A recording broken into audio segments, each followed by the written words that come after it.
I am back from the West Bank. I went to the West Bank. That's where I went. I was a delegate in a group. I was invited. Before this, I had no Palestinian friends, really. I don't think I now have a few, but before this trip, I don't think I had any Palestinian friends. So I have many Jewish friends. So I don't have an agenda that would be for any reason pro-Palestine.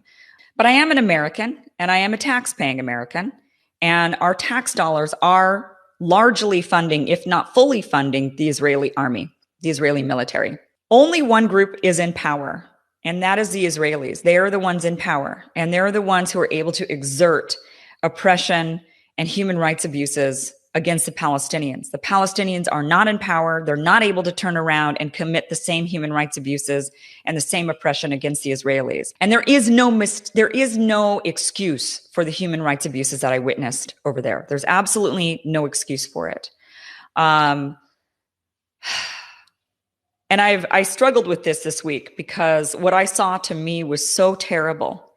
The oppression and the abuse that I saw was so horrible that I couldn't believe one group could do this to another group.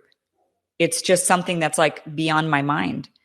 And it's something specifically beyond my mind when I think about who's doing it, because I think of these, the Jewish people and what they went through.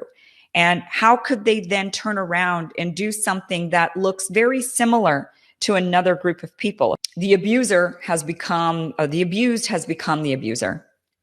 And I can't even express in words what I saw because it's not believable. Honestly, it isn't believable. I didn't believe it until I saw it for myself. They're hindering the business. They're hindering the freedom of movement. The water situation is one of the worst human rights abuses that I witnessed while over there. And I can say that Bernie Sanders has recently come out to condemn the Israeli government, the racist Israeli government, and the treatment of the Palestinian people. And I can tell you firsthand that it is much worse than any of us can express to you. It is much worse. It is beyond belief that westernized people can do this to another group of people, all under the name of security. They say it's security reasons. Now, I know I am going to be hated on. I know that I'm going to be called an anti-Semite. We have to stand up for what is right and wrong. And when we see something that is wrong, we have to stand up and say it is wrong, regardless of the consequences. And for me, there will be consequences. I live in Los Angeles. I've got a lot of Jewish friends, the entertainment industry, everybody here. In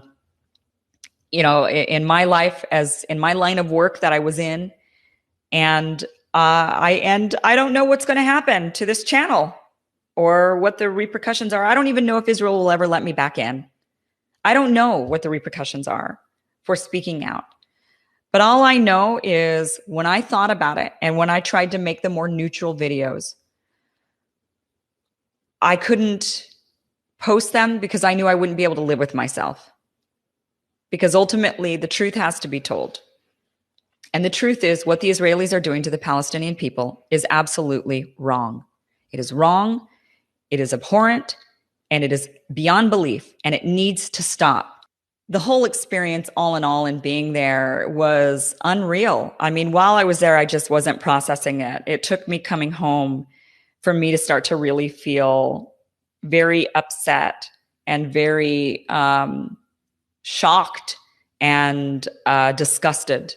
And I have to say that every American I've met, or any Westerner who has spent any amount of time in the West Bank or in Gaza with the Palestinian people, spending time with Palestinians, sleeping in Palestine, eating with Palestinians, traveling with Palestinians, every single person I know who has done this has walked away disgusted. Every single person. I have yet to meet a person who has not walked away from that experience without absolute disgust for the human rights abuses that are happening against these people. Because what is happening to them is a complete demoralization. They are being ripped of all hope.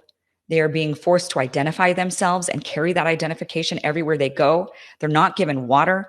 They're not given cleanliness. They're not given access to each other, to schools, to roads. They've got separate roads in the West Bank. They've got roads that are just for Israelis in the West Bank. Could you imagine they've built roads that are separated by a wall, and it's Israelis on this side and Palestinians on that side, going through the West Bank, which should be Palestine?